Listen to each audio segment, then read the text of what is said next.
So you all must be very tired. We've got to talk a long time, I understand, like an hour and a half, which is extraordinary. And I'm not sure I can talk for an hour and a half. And I'm not sure I have the material to talk to you for an hour and a half. So I'd like to make this very informal, low-key. Any questions you have? You're all smart people. You've run your businesses for a while now. You're sort of in the final phase of this acceleration and choosing who's going to go to US. So you know what you're talking about. You know what you're doing. And I don't want to repeat everything that you know. So what I've got are some notes. You may read them. Probably half of it makes sense, half of it doesn't. We'll talk about that. But I really want you to tell me what it is you want to know. Give you a snapshot of who we are. We're a firm that does deals. That's all we do. So ex-big firm guys, been around for 19 years. Silicon Valley, San Francisco, Portland, New York, and Budapest. And our focus is on working with companies that are coming from European Union over to US. We're doing a lot of domestic startups as well. So we're the guys behind Tesla Motors, Unki, Prezi, we did the Prezi deal.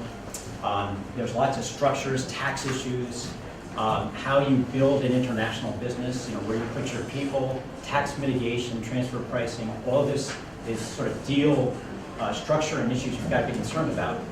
But the essence of technology and of your success is the company itself.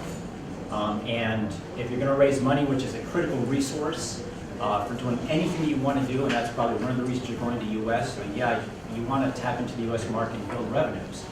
Avoid liability if you can, but you actually want to build the business, your production platform in Poland, so you're never going to leave. If you want to take the entire company and go to the US, that's a big mistake. And the reason it is because venture guys in the US want to see, really, capital efficiency. And they want teams that stick together. And in the US, it's hard to find good talent at a reasonable price. Basically, it's impossible. And people migrate to companies based on what's in their best interest. It's the American way, all right? It's not necessarily the best way to grow a company. And the advantage you actually have in having a Polish or EU region-based company going to US is you're fresh, you're new. Now, you've got to make sure that what you do is not conflicting with successful startups in the US or anywhere else. And the US is a great place to find out intelligence, what's going on, what is everybody else doing. You got to know that, all right? But the base of the company will always remain in Poland. It should. You've got great resources here. You've got capital resources early stage, which you actually don't have in the US. We'll talk about that. But when you think about going to the US, the question is, who's going? And what is that group of folks going to do? And it may not be you. And I'm just talking, okay? So we got a lot of time, so we can talk about just about anything you want. We'll follow this structure after a while. But it used to be that you all, as CEOs of companies, if you're going to US to build a business, you had to be there. You had to be there to understand the market. And increasingly, young founder CEOs, men and women, are saying, I like Europe. I like being here. My family's here. And if you're a bit older, you've got children. And you really don't want to uproot them and go to the US. Not necessarily. So the question is, can you build the business and still kind of jet back and forth between Poland and US? And the answer is, yeah, you can. You just have to set expectations for how your organization works and what your investors should expect. The reality is, what you need in US is you need marketing and sales and business development. That's what you need. Because that's the market you're tapping into.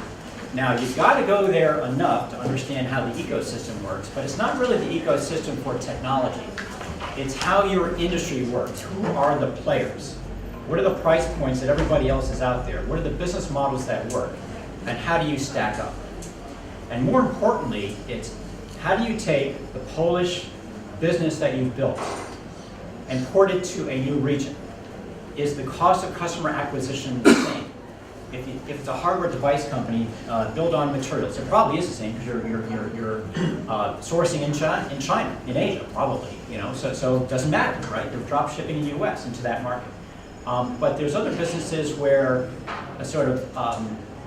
it's really, what is the customer mindset and scalability of large enterprise customers? So if you start with sort of direct to consumer, direct to customer, and then you're going through channel partners, how does that work? How do the margins work?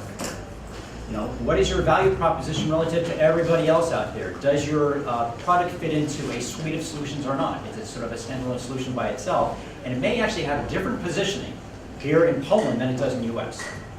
So you're going through this program now, and you pretty much understand what you think your business is. You're going to find out more when you're over there. But the reality is, you know, a 2-day trip to Boston's not going to do it for you. You got to spend more time there just to understand what's going on.